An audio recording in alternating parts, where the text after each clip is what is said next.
lorsque je rentre à Kinshasa, à chaque fois que je rentre, il faut quand même qu'on en parle. Les embouteillages, déjà, c'était intenable. Là, on l'a dit plusieurs fois, on ne va pas revenir sur ça. Mais c'est grave, et c'est gravissime. Qu'est-ce qui est grave? De voir la ville se dégrader de cette manière-là. De saleté en saleté. Aujourd'hui, il n'y a plus de routes à Kinshasa. Dites-moi le contraire. La route que nous appelons en commune Banzela Maï. Oui, derrière chez le président. C'est dans un état de délabrement. On me dit que c'est devenu impraticable. C'est impraticable. La route de l'aéroport Jean-Marie Kassamba. Mais c'est parsemé de trous très dangereux. Le grand boulevard. Sur le grand boulevard. Lumumba. Sur le grand boulevard, généralement, on est censé rouler à 60 miles. Ici, c'est à 170 ou 160 ou 120 km. C'est impossible de rouler à 80. Mais comment vous allez diantre rouler à cette allure-là avec des trous comme pas possible en sortant de l'aéroport, en passant par les boulevards du 30-20 à la hauteur délimitée jusque vers Sendoué. Chaque mètre, chaque kilomètre, Jean-Marie, vous trouvez des gros trous. Sur les boulevards Lumumba. Jean-Marie, je ne vous parle pas des embouteillages. Les embouteillages à Kinshasa au niveau de, pas de Tchangou, au niveau de la Tchangou, je ne dirais même pas plus parce qu'on en a parlé plusieurs fois. Ça arrive jusqu'à 2h à 3h du matin. Mais avant-hier, à Kitambo magasin vers Bandalungwa, il y avait un embouteillage jusqu'à 2h du matin. 2h du matin. 2h du matin. Vous veniez d'où? Je venais de l'Europe. Je venais des États-Unis, je rentrais à la maison. Je suis passé de l'aéroport, je suis passé par là, j'avais pris Turkish.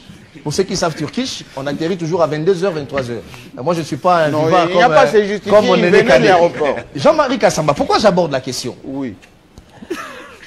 Je me pose la question finalement, que fait le gouverneur Daniel Bumba? Y a-t-il un pilote dans l'avion?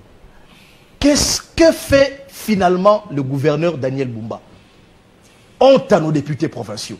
Qui sont où? Je ne sais pas où ils sont. J'ai vu un député, Jared Panzou, lui a tenté de sortir la tête de l'eau pour interpeller le gouverneur, et malheureusement, et puis plus rien. On ne sait pas aujourd'hui quelles sont les associations de la ville de Kinshasa. Jean-Marie, vous êtes journaliste, vous pouvez nous dire combien Kinshasa produit désormais chaque... Non. Qui peut le dire? Est-ce que les députés font leur travail? Aucun chiffre. La DGRK fait quoi? Combien en termes de recettes? La DGPEC, Raski, nous on venait de nommer Fils Moukoko DGA pour assainir la ville de Kinshasa. Il m'a dit qu'il n'a pas été notifié. Jean-Marie, oui. Est-ce qu'on peut avoir une idée? Est-ce qu'on l'a notifié, Fils Moukoko? Est-ce qu'on peut avoir... Jean-Marie, on peut avoir une idée sur combien fait Kinshasa sous Bumba? Personne ne peut donner cette réponse, même pas lui-même Bumba. Vous savez pourquoi il ne peut pas donner cette réponse? De l'Assemblée provinciale. Mais ils sont ailleurs. Ils s'appellent comment? Malheureusement, nous avons une Assemblée provinciale qui n'a qu'une seule couleur, Union Sacrée. Il n'y a pas d'opposition à l'Assemblée provinciale de Kinshasa. Malheureusement, on n'a pas un Maïk Boukebaï, on n'a pas un autre son des cloches, on n'a pas de députés qui ont une carrure. On n'a même pas un Godin Poy, malheureusement. Et aujourd'hui, tous accompagnent Bumba dans son sommeil. En fait, en réalité, Bumba dort, les députés provinciaux bercent Bumba par les chansons pour mieux dormir et laisser Kinshasa se dégrader à ce niveau. Jean-Marie, je vais étayer mes arguments avant de terminer. Vous savez, le gouvernement central, le président de la République, lui-même d'abord, c'est la première fois dans l'histoire de l'Afrique centrale qu'on ait un président de la République qui est allé inaugurer des poubelles. Visiter des poubelles, s'il vous plaît, c'est important. Il avait lancé, comment vous appelez ça? Jean-Marie, le président. Jean-Marie, non, je vous parle de Soubumba. Je ne vous parle pas de Soubumba. Soubumba, Tshisekedi a fait des descentes sur le terrain pour visiter des poubelles. Où? À Ouakadingi, vers Zando. Vous n'avez pas vu les images, vous avez diffusé ça ici. Si. Après le président de la République, Bumba a amené la première ministre Judith Soubouina. Pour voir quoi? Pas pour inaugurer, pas pour couper un ruban, pour constater la crasse. Oui, ça j'ai vu. La montée de la crasse. En fait, Bumba, c'est le seul gouverneur qui amène les autorités de la ville pour visiter les poubelles et il s'enorgueillit. Et Bumba, au lieu de multiplier, de doubler les efforts, c'est le gouvernement central qui décide en conseil des ministres pour donner une enveloppe de 50 millions de dollars. Je confirme. Pour la construction des infrastructures routières. Ça veut dire...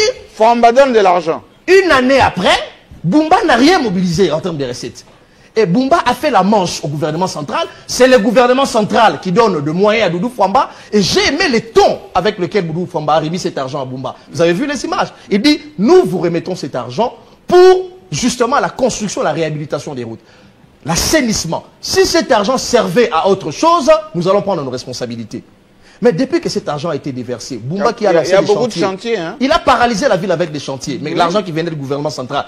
Mais Jean-Marie, est-ce que le chantier se lance de cette manière-là dans une ville moderne comme la capitale Kinshasa? Une ville où plus de 20 millions d'habitants sont en mouvement. Non. Est-ce qu'on peut bloquer? Vous trouvez normal qu'on bloque par exemple à Kitambo? On bloque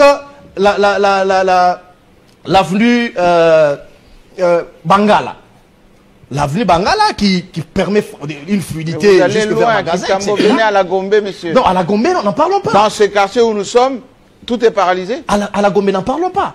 Et donc, Jean-Marie, la situation devient intenable. Et Boumba, je ne sais pas qu'est-ce qu'il fait avec les 50 millions de dollars. Lui qui a promis 70 km de route dès janvier et février. Et donc, il faut quand même qu'il y ait quelqu'un qui en parle. Pour terminer ce sujet, Jean-Marie, je vais demander au président de la République, aux institutions de la République, le Premier ministre ou la Première ministre Judith Suminwa, Kinshasa ne reflète plus le miroir de la RDC. Moi encore la capitale d'un pays. Je plaide pour que Lubumbashi, provisoirement, deuxième capitale de la RDC, soit provisoirement la capitale de la RDC. Kinshasa en peste. Kinshasa est sale. Kinshasa n'a pas un gouverneur compétent pour gérer la ville, ne serait-ce qu'assainir. Mais c'est déjà arrivé. Jean-Marie, c'est très grave. Lubumbashi a joué ce rôle. Hein, oui, il faut quand même qu'on sauve cet honneur-là. Je vais terminer.